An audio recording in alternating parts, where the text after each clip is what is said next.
Hello there! If you're new here, I'm Miriam and this is my gaming perspective.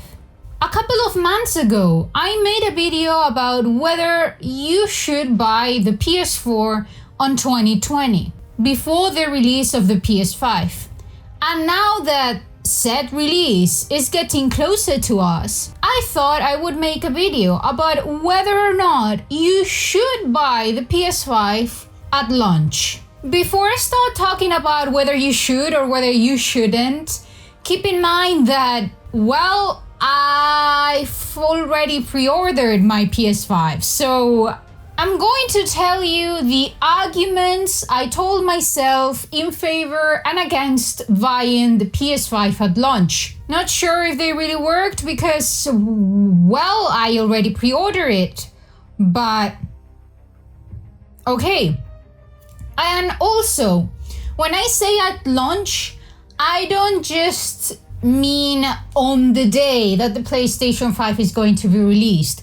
I mean like on November, December, holiday 2020 and all those months, right? So let's begin then. Let's start first by talking about the reasons why you might want to consider buying the PS5 at launch. Reason number one. Well, if you have the money, if you can afford to buy a PS5 and your wallet is not going to be in pain for the following months, then just get it. Skip this whole video, it doesn't matter, just get the PS5. I mean, if you have the money, why would you even think about buying it or not buying it? Just get it. I mean, I would. So if you have the money, go ahead. Another reason why you might want to buy the PS5 is for the graphics. I believe that your PS4 games are going to look stunning on the PS5. And of course, the new games that are going to release are going to look even better. They're going to look amazing. And well, keep in mind that most of your PS4 games are going to be upgraded. They're going to have most of them. I'm looking at you. I don't know why you don't have a free update, but okay. Most of your PS4 games are going to have a free update, which will make them look even more beautiful when you're playing them on your PS5. Mind you, this free update is not going to apply for all PS4 games. In fact, for now, only these games have been confirmed to have a free update once you play them on your PS5. But I'm sure more games are going to have a free update, so I'm really excited to play these games once again with better graphics, better resolutions, and it's going to be incredible. Another reason why you might want to consider buying a PS5 is because of its backwards compatibility. You're not going to have to buy a PS4 just to play PS4 games. You can buy a PS5 and then play the PS5 games that are going to be released and also play all the PS4 games you haven't played yet. In addition, Sony recently announced the PlayStation Plus collection, which is something like a Game Pass where you're going to be able to play most of the PlayStation exclusives that were released for the PS4. I mean, if you pay, of course. You've got to pay annually.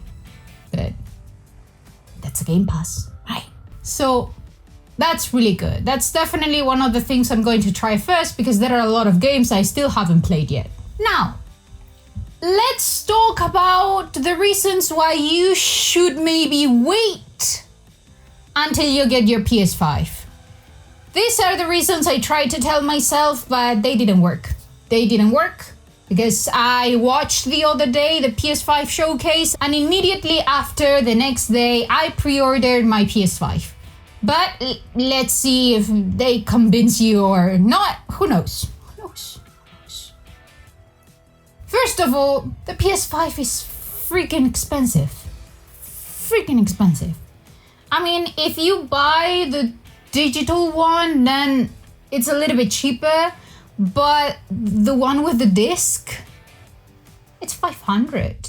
I mean, I don't know about you, but I don't think you just have 500 pounds or dollars or euros just lying around on your house. No. We're talking about 500 euros, and that's a lot of money. So think about whether you really want to get the PS5 or not before spending that kind of money. Another thing is that, well, usually new technology, new consoles on the first or the second year might have software and hardware problems. Even if the possibility of this happening when the PS5 releases is small, there's still a chance of that happening. And while software problems can be solved thanks to an update, hardware problems are more difficult and they would probably need an upgrade. Keep in mind that all the people who buy that PS5 on the first day, we are like beta testers. We are going to try the PS5 for the first couple of months, and we are going to be the ones experiencing the PS5 for the first time. So this is also going to provide Sony with feedback of its console. And, well, it might be a risk to buy the PS5 at launch, so keep that in mind. I tried to keep that in mind too, but didn't work. Also, if you want to buy the PS5 for its exclusive games and all that, you should know that some of the games that are going to be releasing for the PS5 are also going to be releasing for the PS4. We're going to have cross-gen games when the PS5 releases. So games like Kena, Bridge Spirits, Miles Morales, Spider-Man, Horizon Forbidden West, and many more are also going to release for the PS4. So if you're planning on buying the PS5 just because you want to play those games, you're also going to be able to play them on your PS4. So maybe there is no rush to buy that PS5 just yet. However, if you don't have a PS4, then you could buy the PS5. Because you're going to have those PS5 games, you're going to have the PS Plus collection, and you're also going to have backwards compatibility, which allows you to play all those PS4 games you haven't played before. So it's your choice, I guess. Now, the last thing I want to talk about is the fact that that pre-order situation was a huge mess. It was an incredible mess. PS5s were sold out in a matter of minutes, if not seconds. Like when I woke up, Amazon didn't have PS5s anymore. Game didn't either. And the only place I could buy it was in another store, and there were only a few left. And it was horrible. It was a freaking mess. I just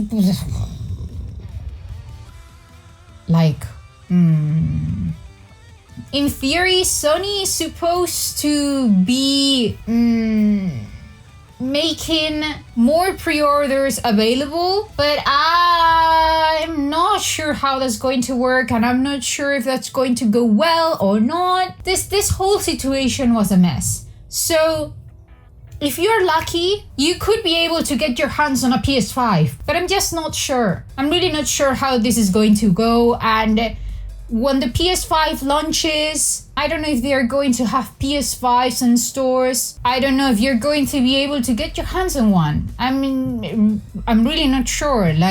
So that's kind of another reason why maybe you should wait. Because